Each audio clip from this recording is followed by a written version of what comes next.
Media మిత్రులకు అందరికీ హృదయపూర్వక నమస్కారములు. ఈరోజు నాతో పాటు ఈ మీడియా సమావేశంలో పాల్గొంటున్నటువంటి మున్సిపల్ చైర్మన్ ఆనంద్ గౌడ్ గారు, అలాగే మహబూబ్నగర్ మండల్ ప్రెసిడెంట్ మల్లు నరసింహారెడ్డి గారు, మార్కెట్ కమిటీ వైస్ చైర్మన్ పెద్ద విజయ్ కుమార్ గారు, అలాగే పట్టణ కాంగ్రెస్ అధ్యక్షులు లక్ష్మణ్ యాదవ్ గారు, పట్టణ వర్కింగ్ ప్రెసిడెంట్ అజ్మత్ అలీ గారు, హన్వాడ మండల ప్రెసిడెంట్ మహేందర్ గారు, మహబూబ్నగర్ మండలకి సంబంధించినటువంటి నాయకులు గోవిందన్న గారు, మహబూబ్నగర్ అసెంబ్లీ నియోజకవర్గ మైనార్టీ చైర్మన్ ఫఖరుద్దీన్ ఖురైషీ గారు, అలాగే మిగతా మిత్రులకు అందరికీ కూడా హృదయపూర్వక ధన్యవాదాలు తెలియజేసుకుంటూ, నిన్న బీఆర్ఎస్ పార్టీకి సంబంధించినటువంటి మాజీ ప్రజాప్రతినిధులు నాయకులందరూ పత్రికా మరియు మీడియా సమావేశంలో కాంగ్రెస్ పార్టీ మీద, కాంగ్రెస్ పార్టీకి సంబంధించినటువంటి ఈ నియోజకవర్గ శాసనసభ్యుని మీద అవాకులు చవాకులు మాట్లాడుతూ మీరు అభివృద్ధి మీద దృష్టి పెట్టండి, అక్రమ కేసుల మీద దృష్టి పెట్టొద్దు అని మాట్లాడడం జరిగింది.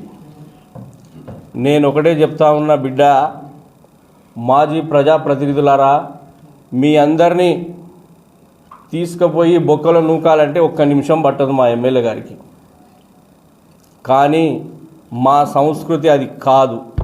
ఎందుకంటే గతంలో మీరు మహబూబ్ నగర్ ప్రజలను భయభ్రాంతులకు గురి చేసి ఎక్కడికక్కడ అక్రమ కేసులు పెట్టి, ఎవరైనా ప్రజల్లో ఎదుగుతున్నాడు ప్రతిపక్ష నాయకుడు అంటే వాని పైన కేసులు పెట్టి, అక్రమ కేసులు పెట్టి జైల్లోకి తోయించింది మీరు, మీ మాజీ మంత్రి శ్రీనివాస్ గౌడ్. ఈరోజు 523 మీద మీరు మాట్లాడుతున్నారు. 523లో వికలాంగులకు 2006, 2007లో పులివీరన్న ఎమ్మెల్యే, అప్పటి ఎమ్మెల్యే ఉన్నప్పుడు కలెక్టర్ ఉషారాణి గారి సమక్షంలో వికలాంగులకు 3 ఎకరాల పట్టాలు కేటాయించడం జరిగింది. 75 పట్టాలు ఇచ్చిర్రు అప్పుడు వికలాంగులకు. ఇచ్చినటువంటి వికలాంగుల పట్టాల లోపల 2014 కాంగ్రెస్ ప్రభుత్వం ఉన్నది. తెలంగాణ ఇచ్చిన తర్వాత 2014 నుంచి టీఆర్ఎస్ ప్రభుత్వం అధికారంలోకి వచ్చింది. అక్రమాలు ఎప్పుడు జరిగినాయి? 2017 నుంచి అక్రమాలు జరిగినాయి. డబల్ బెడ్రూమ్లు నిర్మించాలనే 523లో మీరు 1600 మంది పట్టాలు గుంజుకొని, మీరు కాదా? ఒక్కసారి మీరు ఇవన్నీ తెలుసుకొని మాట్లాడాలి. వెనక రూమ్లో ఉండి స్క్రిప్ట్ ఇస్తే ముందరికి వచ్చి మాట్లాడతారు. మహబూబ్ నగర్ మండలానికి సంబంధించినటువంటి నాయకులు, మాజీ గ్రంథాలయ చైర్మన్ గారు మాట్లాడుతూ ఉన్నారు.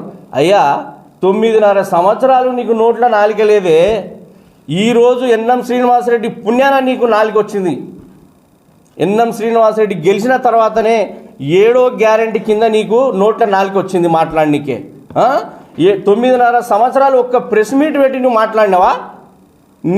మీ ప్రభుత్వం గురించి కానీ, మీరు చేసినటువంటి అభివృద్ధి గురించి కానీ నువ్వు ఎక్కడన్నా మాట్లాడినావా? చూపెట్టు నీ ప్రెస్ మీటు. 9.5 సంవత్సరాలు మేము ప్రతిపక్షంలో ఉన్నా మేము మాట్లాడినాం నీకు వ్యతిరేకంగా, శ్రీనివాస్ గౌడ్కు వ్యతిరేకంగా మాట్లాడినాం, బీఆర్ఎస్ పార్టీకి వ్యతిరేకంగా, ఆనాటి ప్రభుత్వానికి వ్యతిరేకంగా మేము మాట్లాడినాం. కానీ నువ్వు పక్కలో ఉండి నీ నాయకుడు అభివృద్ధి చేస్తున్న దానికి మీరు మాట్లాడలేని పరిస్థితిలో ఉన్నారు ఆ రోజు. ఈరోజు మీకు కొమ్ములు వచ్చినాయా? మా ఎన్ఎం శ్రీనివాసరెడ్డి పుణ్యాన మీరు ఈరోజు ప్రెస్ మీట్లు పెట్టి మాట్లాడుతూ ఉన్నారు.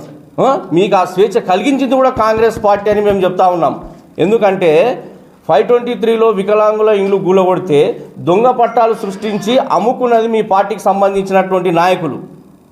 వారిలో రెవెన్యూ డిపార్ట్మెంట్, పోలీసు డిపార్ట్మెంట్ విచారణలో ఎవరు దొంగలు ఎవరు దొరలు అని తేలుస్తారు. దానికి ఎమ్మెల్యే ఎన్ఎం శ్రీనివాసరెడ్డి మీద నీవు నిన్న అవాకులు చవాకులు మాట్లాడినావు. ఎల్లమ్మ గుడి కాడికి వస్తా అన్నావు. దొంగలుగా ఉన్నారు మీరు. ఇప్పుడు దొరలుగా నిరూపించుకునేది కూడా మీకే అవకాశం. నువ్వు దొర అయితే ఎల్లమ్మ గుడి కాడికి రా, ప్రజలకు చూపించు. మేము ఒకవేళ తప్పు చేసి ఉంటే మేము వచ్చి చూపించుకుంటాం.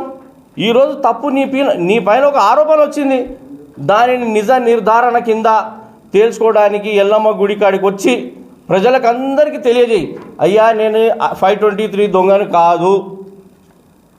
10,000 మందితో నువ్వు ధర్నా చేస్తా అంటున్నావు కదా, 50,000 మంది నీ బాధితులు ఉన్నారు మహబూబ్ నగర్లో, తీసుకొస్తే కూర్చోబెడతాం మేము కూడా. అదే అంబేద్కర్ చౌరస్తా, అంబేద్కర్ రాజ్యాంగం రాసిన అంబేద్కర్ గారి సాక్షిగా నేను కూర్చోబెట్టి ఎల్లమ్మ గుడి కాడికి పాదయాత్రతో బాధితులందరినీ తీసుకొచ్చాడు కూర్చోబెడతాం.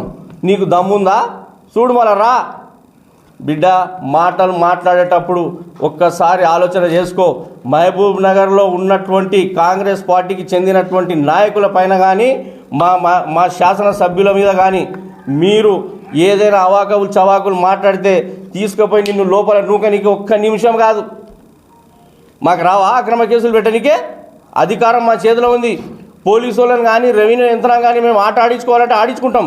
కానీ ఏ డిపార్ట్మెంట్కు సంబంధించి ఉందో ఆ డిపార్ట్మెంట్కు సంబంధించినటువంటి పని వాళ్ళే చేయాలి. వాళ్లకు కాంగ్రెస్ ప్రభుత్వం స్వేచ్ఛనిచ్చింది. గతంలో ఉన్న ప్రభుత్వం ఎక్కడికక్కడ కట్టడి చేసి మీ ఆధీనంలో పెట్టుకొని మీరు ఏం చెప్తే పొద్దుగాల చేసి ఆ పని చేయాలి. ఎక్కడైనా ఆఫీసులో పని చేసినాయా? ఈరోజు మున్సిపాలిటీ గురించి మీరు మాట్లాడుతున్నారు, మహబూబ్నగర్ చెత్త అంటున్నారు కదా, ఒక్కసారి బయటికి వెళ్ళిరా. మా ఆనంద్ గౌడ్ ఉదయం వరదలు వస్తే రాత్రి 3 గంటలకు లేచి నా మహబూబ్నగర్ ప్రజలు నాకు ఒక పెద్ద బాధ్యతను అప్పచెప్పిర్రు, ఆ బాధ్యతను నేను పూర్తిగా నిర్వర్తించాలని రాత్రి 3 గంటలకు లేచి వరద ప్రాంతాల్లో తిరిగి ఎక్కడికక్కడ సమస్యలను కట్టడి చేసిండ్రు. మా ఎమ్మెల్యే గారి ఆదేశానుసారం మా ఎమ్మెల్యే గారు మమ్మల్ని క్రమశిక్షణగా ప్రజలకు మనం అభివృద్ధి వైపు నడపాలి, గతంలో ఉన్నటువంటి పాలకుల వైపు కాదు మనం నడిపించేదని చెప్పి మాకు సూచనలు సలహాలు ఇచ్చి ఈరోజు మహబూబ్ నగర్ నియోజకవర్గ అభివృద్ధిలో భాగస్తులను మమ్మల్ని అందరినీ చేసిండు. ఈరోజు మేము అందరం కూడా మా ఎమ్మెల్యే గారు మీరే తానే చేయాలి, మీరే ఎమ్మెల్యేలు అని చెప్పి మమ్మల్ని అందరినీ కూడా సలహాలు సూచనలు ఇస్తూ మహబూబ్ నగర్ నియోజకవర్గాన్ని అభివృద్ధి భాగంలో మీరందరూ కూడా భాగస్తులు కావాలని చెప్పి నడిపిస్తూ ఉన్నాడు. అలాంటి వ్యక్తి మీద మీరు అవాకులు చవాకులు మాట్లాడితే ఖబర్దార్. బీఆర్ఎస్ నాయకులారా, మీకు దమ్ము ధైర్యం ఉంటే ఎవరి మీద అయితే మీరు కేసు పెట్టినరని అంటున్నారు కదా శ్రీకాంత్ గౌడ్ మీద, తేల్చుకో. ఒకవేళ శ్రీకాంత్ గౌడ్ తప్పు చేయకపోతే నువ్వు కోర్టుకు సమర్పించుకో, పోలీసు వాళ్ళకు సమర్పించుకో, రెవెన్యూ డిపార్ట్మెంట్కు సమర్పించుకో. కానీ కాంగ్రెస్ పార్టీ మీద మీరు అబండాలు వేసి నీచ రాజకీయాలకు దిగితే మళ్ళీ మీకు మహబూబ్ నగర్లో తిరిగే పరిస్థితి కూడా ఉండదని చెప్పి నేను టీఆర్ఎస్ పార్టీ నాయకులను హెచ్చరిస్తూ ఉన్నాను. మీరు నిజాయితీ పరువులు కదా, ఏ తప్పు చేయకుంటే మరి ఫరారీలో ఉండి మరి వెనుక ఉన్న నాయకులతో ప్రెస్ మీట్లు పెట్టి మా నాయకుడు నీతివంతుడనే చెప్పే కన్నా మీరు చట్టం ముందుకొచ్చి మేము తప్పు చేయలేదని నిరూపించుకోండి. ఫరారీలో ఎందుకున్నారు? రండి, పోలీసు వాళ్ళకు లొంగిపోండి, ముందుకొచ్చి చూపెట్టండి మేము తప్పు చేయలేదని. అంతేగాని ఎన్ఎం శ్రీనివాసరెడ్డి కేసులు పెట్టించిండు, ఇంకెవరో కాంగ్రెస్ నాయకులు కేసులు పెట్టించారని మాత్రం మాట్లాడితే బిడ్డ ఖబర్దార్.